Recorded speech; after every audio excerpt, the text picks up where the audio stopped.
Welcome to Health, Wellbeing and Lifestyle, where experts in the field inform, educate and inspire our community to be healthier, more balanced and live the lifestyle they love. Our first guest today, Melissa Hiemann, is a trauma therapist and author. Welcome, Melissa. Thank you so much for having me on. So, Melissa, what is trauma and how does it relate to our relationships with others?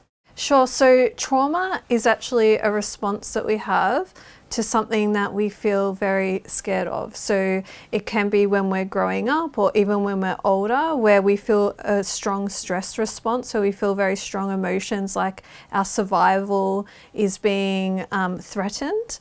And these emotions in our body get trapped in our body. So it's not just trauma as in what most people think, as in they've seen a car accident, been in a car accident, or they've been to war and there's trauma in that sense. That there is those traumas, but there's also smaller traumas that greatly impact us as well. Like if we stood in front of the class and we were little and we got laughed at, and then that trauma response could be, I don't like doing public speaking anymore. And it can be micro traumas as well with our parents when they yell at us, or we've been left to cry it out as a baby. That can be a very large trauma for someone because there's no safety, there's no one there to help them with that survival response, and it gets stuck in their body. And how it can affect us in our relationships is if we do have that trauma, say with our primary caregivers growing up, where they yelled at us and were abusive towards us in any way, or they neglected us, what we do is we think on a subconscious level that that is a blueprint for how love is and how relationships should be. And so we unconsciously seek out people that were often like our parents. Unfortunately, if the parent wasn't very nice, we'll seek out a partner that is similar to them, because our body feels that that is normal. And so some people are like, why do I keep getting into bad relationships? Or why does this keep happening to me? Why do I find myself isolating myself and having a lot of conflict with anyone? And if we think back to our childhood and what we saw growing up, it can really give us some indication as to why these patterns are occurring in our lives in regards to relationships. With trauma usually happens in relationships. So we say trauma can be relational because it's happened with either a caregiver or an authority or someone else. And so we carry that trauma in our bodies, and we often carry it into relationships that we have as we become older, as we find a partner, but then even relationships with our kids, our co-workers, the people in the line with us at the shopping centre in the queue. We're all relating, and so certain things can get triggered that we don't even consciously know why, but that person's made us very angry, or we had a very strong emotional response. So we might say something or behave in a way that is maybe an overreaction to the actual circumstance, and we can't come in with it with a neutral mind, and that's usually because a trauma has been triggered from maybe a long time ago. And if people became more aware of that, they would be able to maybe seek help and find someone to help them work through it, so they can be a more peaceful person, so their relationships can be more peaceful, so they know how to work through conflict in a non-violent way. So yeah, it's really important that we're aware of trauma and how it can impact our relationships.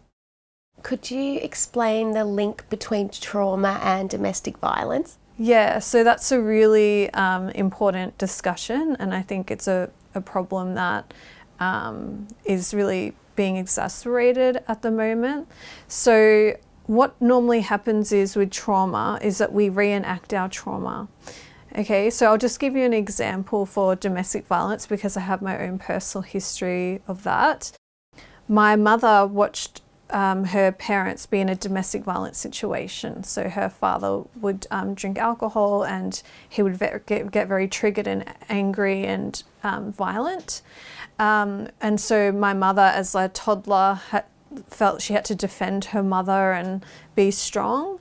And then later, when my mum was in her 20s and she met my father, who was a lovely, peaceful man, she almost sabotaged that relationship because it didn't feel normal to her nervous system. That trauma had created a blueprint of no relationship should be violent, even though she didn't consciously want that. So she left my father and got with another man, and he was actually very similar to her father. He would actually do domestic violence in the house, and I witnessed that. And my little brother and sister were very young, and at 16 I had to help her leave that situation. But even though with all of that, when I became a young adult and got into a relationship, I was attracted to people that were controlling and abusive, and I ended up in a domestic violence situation myself. For some reason, my body was just drawn to that. So it's not in every circumstance, but in a lot, we're just recreating what we saw in childhood. I guess you could say I was the victim, but also my low self-esteem, my insecurity, and my allowance allowed me to stay in that relationship for a little while. And then when I started doing the healing work with a therapist, then I realized that, and I realized I could break this generational pattern and cycle. What advice would you have for our viewers that are feeling like they're experiencing trauma in their relationships at the moment? I would say that everyone is probably, if you're in a relationship with anyone, you're probably going to have experiences with trauma. And the way that you can indicate and know that you are is if you're having quite strong emotional responses. If you find yourself in a fear state, or in a very angry or controlling state where you want to change the other person's behavior to make yourself feel better.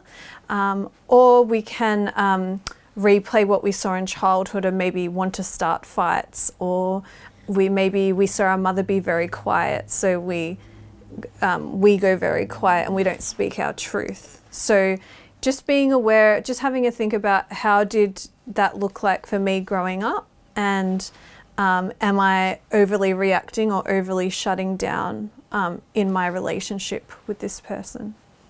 If you feel like you're having some of these symptoms or these relational trauma issues, then definitely seek a professional, a therapist, to work through it if you believe there's something there. That's such valuable and important information, Melissa. If you'd like to know more about Melissa and how trauma affects our relationships with other people, please go to her webpage on our website, healthwellbeingandlifestyle.com.au.